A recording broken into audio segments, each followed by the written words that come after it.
Hey, what's up, guys? What's my story today? Well, I couldn't do the video outside because it's like minus 16 degrees and I just came back from a run.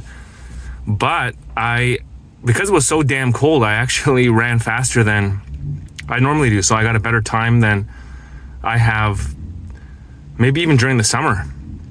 I felt like I was motoring, and even though I was tired and I was spitting up a lot of crap from my throat, I still managed to run pretty quickly. I haven't run in a while, so I just figured, you know what? I took Marcus to Muay Thai today, and while he's in there, I'm making use of my time and running and getting some exercise and just clearing my mind, listening to an audiobook. What I'm listening to right now is a book by Wayne Dyer, and it's called Change Your Thoughts, Change Your Life. And it's based on his interpretation of the ancient Chinese text, the Tao Te Ching, which was written over probably like 2,500 years ago, even before the Bible. So a very old piece of advice that can still be made very useful today. There's a lot of different verses in there that he interprets. So yeah, I was doing that tonight. Another thing I wanted to talk about was my mom, who I was talking about in one of my previous videos. She's 85 years old, and she was staying with us for just over a week over the Christmas holidays. And I'll be honest with you guys, I knew, obviously I know my mom, but I wasn't sure how it was going to go because she does need an increased level of care. We actually have PSWs helping at my sister's house when she's over there, and my sister's working and they're not able to provide care. And even at my other sister's house where she lives, they also have a PSW coming in a few times a week just to support mom and help her out. And so yeah, I went into this with uncertainty as to how much or how difficult it might be.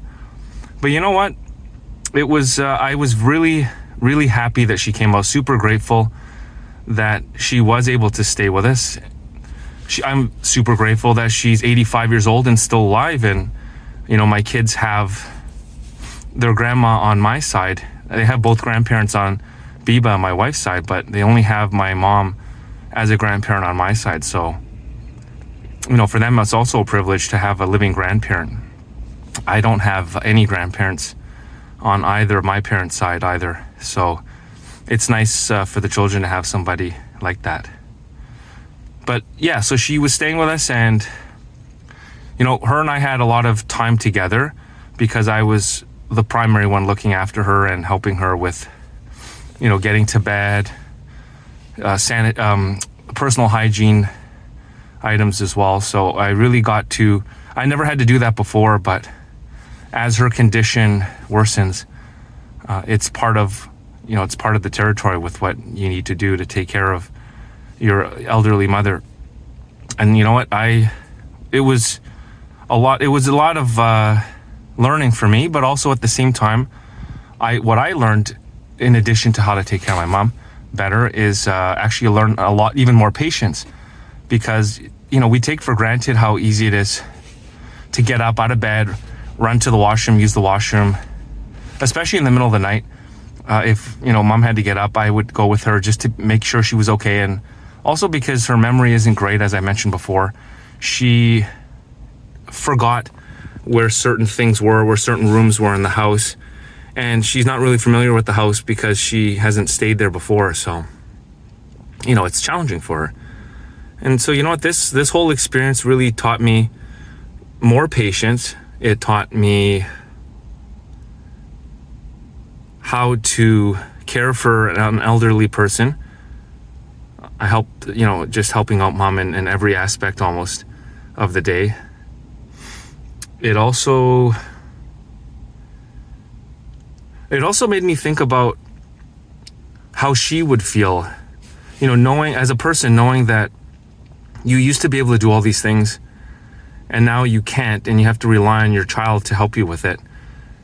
I don't know if people feel ashamed or they feel embarrassed because they can't do the things that they used to do, and then now somebody's looking out for them and having to take care of them. So, you know,